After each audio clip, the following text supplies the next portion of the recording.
Hi, I'm Irving. Welcome to Captain Model, where you too can transform into a handsome superhero if you know the password. And now back to Shazam!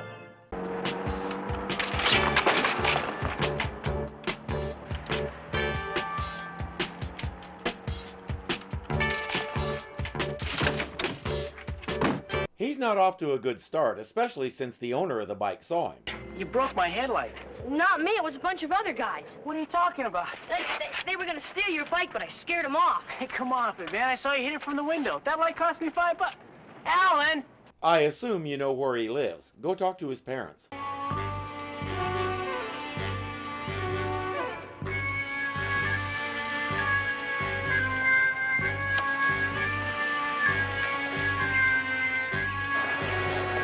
Alan is just getting started. What happened to you? Man, you're dirty. You're filthy. Had a fight with Tim Sullivan and whipped him. What? You whipped Tim Sullivan? Aw, come on, Alan. How could you beat up Tim Sullivan? Easy. I know karate. He doesn't. Since when do you know karate? I've been taking lessons for 5 years. I just never told anybody because I didn't want to brag. You mean like you're doing now? Elsewhere, Billy is airing up the tires in the motorhome. We get a wonderful extended visual gag that I can't show you. Then the elders call.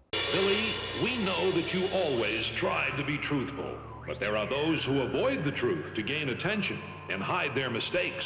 They repeat the same thing about 6 times and then fade out. You know, Mentor, I understand what the elders are saying about the truth. It's who they were talking about that bugs me. Do you have any idea?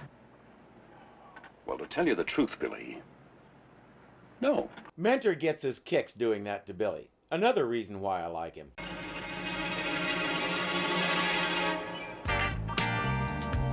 I gotta get home. See you guys. See you later, Alan. Bye. Later,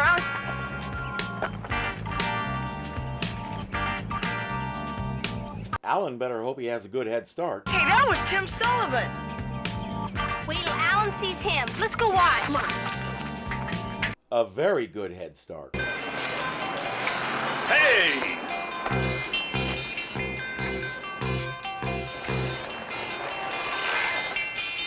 Hey, what's going on? I don't know.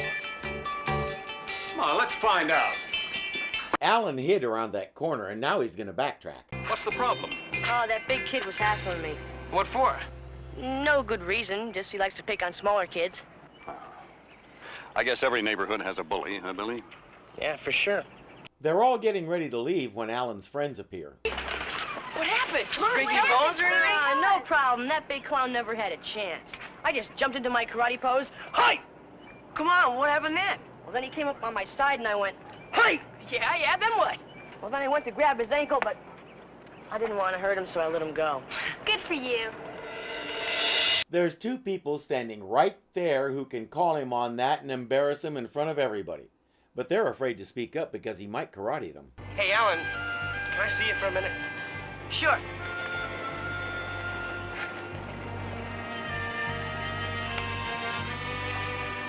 You know, I didn't want to embarrass you in front of your friends, but that's not the way it happened. You're not going to tell them, are you? No, Alan. But you should. When they find out how much you've lied to them, you may find yourself without friends. Or you may find yourself in the White House. You know, that kind of makes me wonder if you were telling the truth about that kid being a bully. Is he?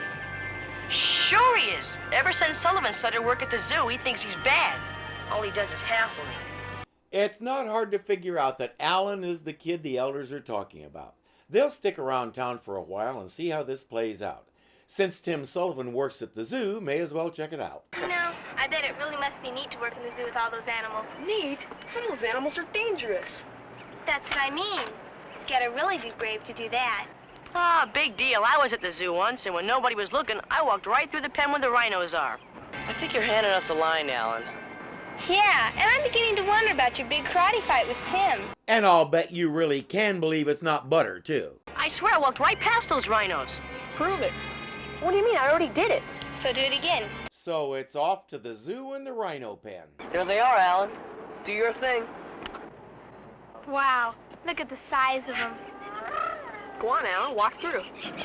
I can't go in there with all these people around. That's okay. We'll wait till they leave. While they're waiting, Mentor and Billy have found Tim Sullivan. He's working in a closed part of the zoo where they keep animals that are in transition for whatever reason. Excuse me. Oh, hey. Hey, I almost ran you guys down this morning. I want to apologize. I was trying to catch someone. A kid named Alan? Yeah, how'd you know? They told us you've been hassling him. That's a lie. He knocked my bike over, and I'm trying to get him to pay back for the broken headlight. Hey, Mentor, I think we should have another talk with Alan. Yeah, that's a good idea, Billy. Careful, that's a real nasty bird. Oh, sorry. Thank you. Better stay away from that bird. Good thing it won't figure in anything coming up. Looks like Alan and his friends are here. Well, that's a coincidence. May not be a coincidence at all, Mentor. We better find Alan before he gets himself into something he can't get out of. They probably think that whatever Alan is up to will have something to do with Tim Sullivan. No such luck.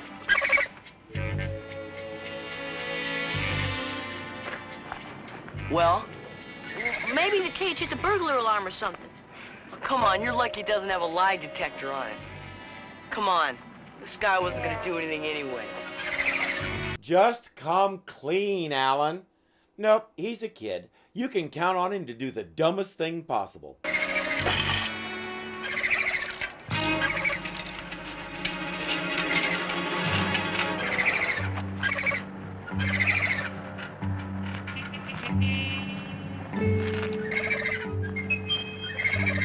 I didn't think he'd do it.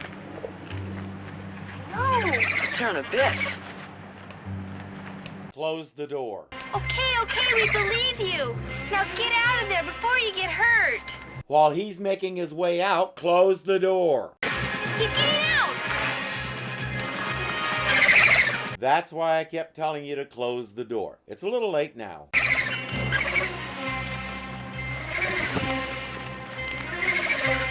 What in the world? Hey, Alan! I better stop that bird before he hurts himself. Or someone else. It shouldn't be too hard to catch up with that bird. It can only seem to fly about 10 feet at a time.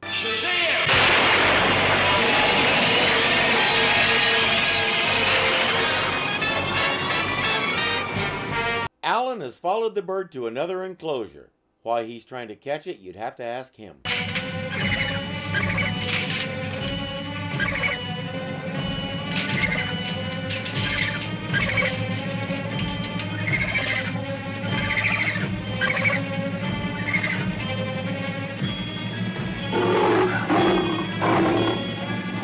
How quick can you get back over that fence?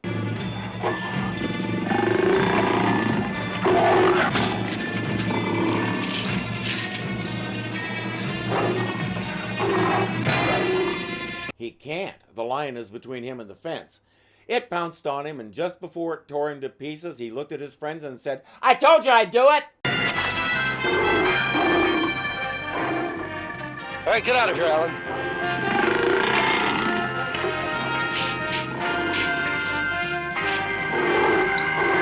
It should be pretty easy to subdue the lion since she was already lying down. Once she gives up and goes away, he turns his attention to the vulture.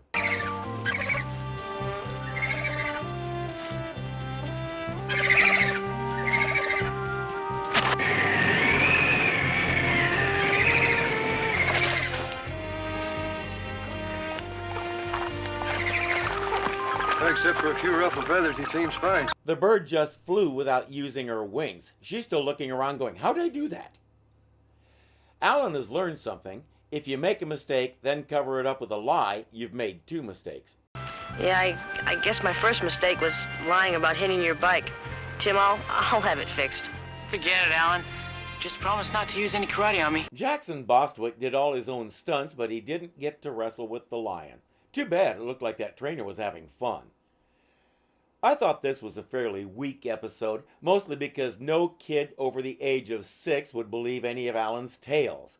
Taking karate for 5 years, walking through a rhino enclosure, they wouldn't tell him to prove it, they'd call shenanigans and move on to a different topic. If he tried to push it, they'd ignore him. Up to this point, we've had some scenarios that were pretty close to the edge, but still believable. We fell off the edge with this one because what these kids are doing is out of character. I can't say it's a bad episode, but it's not their best effort. More consistency, maybe some tales from Alan that are a little less out there and closer to believability would have helped. But really, the biggest problem with this episode is that for most of it, there's nothing happening. It's a 21-minute show and we get 19 minutes of setup with about 2 minutes of actual doing stuff. We've already seen that this show can do a lot better than this, so let's hope this was just a bump in the road. I'm Irving, and I'll see you next time on Captain Shazam.